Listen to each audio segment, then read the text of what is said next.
आलिमन की दुआ है, अल्लाह को हुक्म है। राजस्थान में 199 असेंबली हल्कों में वोटिंग हो रही है और अगर बात करें कामा असेंबली हल्के की, बहुत जोश और खरोश यहाँ लोगों में पाया जा रहा है। अभी हम सीज़न में थे और इस दरमियान में हमारे साथ आज़ाद प्रत्याशी मुख्तियार अहमद यहाँ पहुँचे हैं और उनसे पूछते हैं कि जिस तरह आज सुबह से वो राउंड मार रहे हैं पूरी विधानसभा में, कैसे तासुरात लोगों को मिल रहे हैं और क्या लग रहा है आपको, जो आपका नुक्ता नज़र है। सबसे पहले तो आपको और आपके तमाम दर्शकों का मैं शुक्रिया अदा करना चाहता हूँ। हमारी आवाज़, हमारी बात लोगों तक पहुँचाई। जहाँ तक चुनाव का सवाल है, मैं करीब 150 से ज़्यादा बूथ सुबह से घूम चुका हूँ। सुबह में 7 बजे अपने पोल बूथ से वोट डालकर निकल गया था और मैंने करीब 150 के आसपास बूथ घूमे और मुख्य रूप से मैंने ज़्यादातर बूथ घूमे हैं। छोटे इंटीरियर में जो बूथ थे वहाँ मैं नहीं जा पाया। अभी मेरी कोशिश है कि मैं उन तक भी पहुँच जाऊँ, रात को जिस टाइम तक भी पहुँच पाऊँ। हर बूथ से हम सबसे मजबूत दावेदार हैं। कोई बूथ ऐसा नहीं है जिसमें हम 80% 90% से कम वोट क्लेम कर रहे हैं और हर जाति मजहब के लोगों का वोट हमें हासिल हो रहा है। एक तरफा जीत है, इसमें एक तरफा मुकाबला है, कहीं से कहीं तक भी कोई टक्कर नजर नहीं। आप दावा कर रहे हैं एक तरफा जीत और मुकाबले की, क्या राज समझते हैं जो एक तरफा की आप माहौल देख रहे हैं। देखिए, मैंने पहले भी कहा, जब इंसान किसी सच्चाई के रास्ते पर होता है तो फिर लोग अपने आप जुड़ने लग जाते हैं।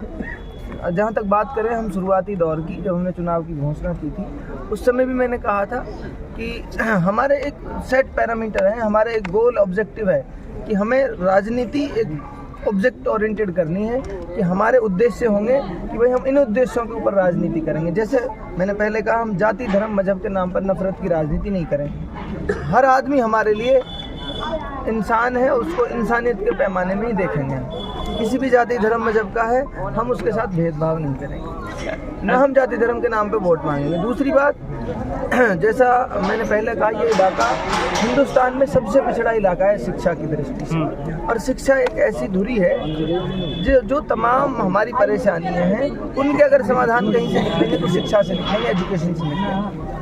तो हमने दूसरा हमारा ऑब्जेक्टिव ये था कि हम अगर राजनीति में आते हैं तो क्षेत्र में हर गरीब से अमीर आदमी के बच्चे को पढ़ाना हमारी जिम्मेदारी होगी, उसको बेहतर से बेहतर शिक्षा का संसाधन उपलब्ध कराना हमारी जिम्मेदारी होगी। तो हमने एक ऑब्जेक्ट बनाया था कि हम इसके दरमियान रहकर अपने लोगों के बीच जाएंगे, अपने लोगों को समझाएंगे किस तरह से इस जाति धर्म की राजनीति में नुकसान किया इलाके का, वो लोगों को समझ आया। वो आपके सियासी मुखालफिन कह रहे हैं कि सिर्फ सब्ज़ दिखाने तक की बात, सब्ज़ बाग दिखाने की बातें हैं, हकीकत जब है, जब वो चीज़ें वजूद में आएं। उसको मेरी बात सुनो, सच्चाई के लिए के सबूत की जरूरत नहीं होती। सच्चाई यह है, अब से 8 साल पहले जब मैं सीए बना था, उस समय में 5 पैसे भी मैं नहीं कमाता था। उस समय का मेरा इंटरव्यू मौजूद है। उस समय जिस दिन मेरा सीए का रिजल्ट आया था, आप जैसे ही किसी पत्रकार ने मुझसे पूछा था कि करना क्या चाहते हो यहाँ से आगे, ख्वाब क्या है, उसको भी मैंने यही बोला था, मेरा एक ही ख्वाब है, पूरी दुनिया में अच्छी शिक्षा व्यवस्थाओं के लिए मेरे इलाके को भी जाना जाए, मेरे इलाके में दुनिया की बेहतरीन शिक्षा व्यवस्थाएं हों, ये ख्वाब है मेरा। उसके बाद देखिए आप, जब मेरे पास नहीं थे पैसे तब भी मैं यही सोचता था, जैसे ही मेरे पास पैसे आए थोड़े से, मैंने उस दिशा में काम करना शुरू किया। शिक्षा, आज तक भी मेरा एक एक पैसा शिक्षा के क्षेत्र में लगा है। मैंने आज तक कोई बड़ा मकान नहीं बनाया, आज तक कोई मैंने महल नहीं बनाया अपने रहने खाने के लिए, साधारण जीवन जीता हूँ, अपने ऊपर भी जरूरत के लायक खर्च करता हूँ। मेरा एक एक पैसा इलाके के बच्चों के एजुकेशन के लिए। आपकी हिमायत और समर्थन में नौजवानों का बता रहे हैं बहुत अहम योगदान किरदार है, आप क्या पैगाम देंगे उन नौजवानों के लिए जिन्होंने रात दिन एक करके यहाँ तक मामले को लेकर? उन नौजवानों को मैं एक ही पैगाम देना चाहूँगा कि आप नौजवानों ने जो भरोसा, जो उम्मीद मुझे देखी है, मैं पूरे जीवन भर कोशिश करूँगा उस भरोसे को कायम रखूँ।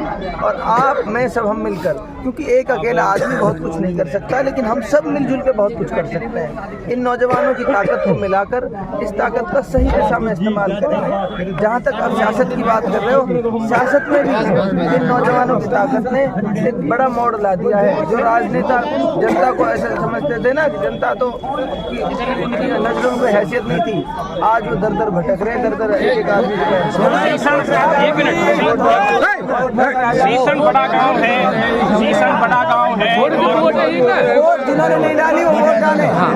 सीसन बड़ा गांव है और आखिरी जनसभा हुई है, उस जनसभा से क्या पैगाम गया है, किस नजर से देखते हैं? हो जाएगा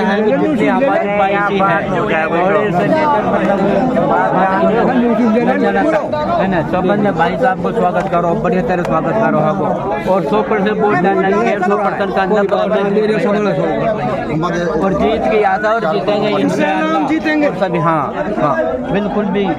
नाजरीन, ये गांव है सेहसन, जहां पर आखिर में आज़ाद उम्मीदवार सीए मुख्तार की हिमायत और समर्थन में एक बड़ा प्रोग्राम हुआ, जिससे लोगों पर इलाके में प्रभाव पड़ा, और इसी के साथ साथ एक बाइसी भी जुड़ती है, जिससे समझा जा सकता है कि सीए मुख्तार अगर जीतता है तो सेहसन और बाइसी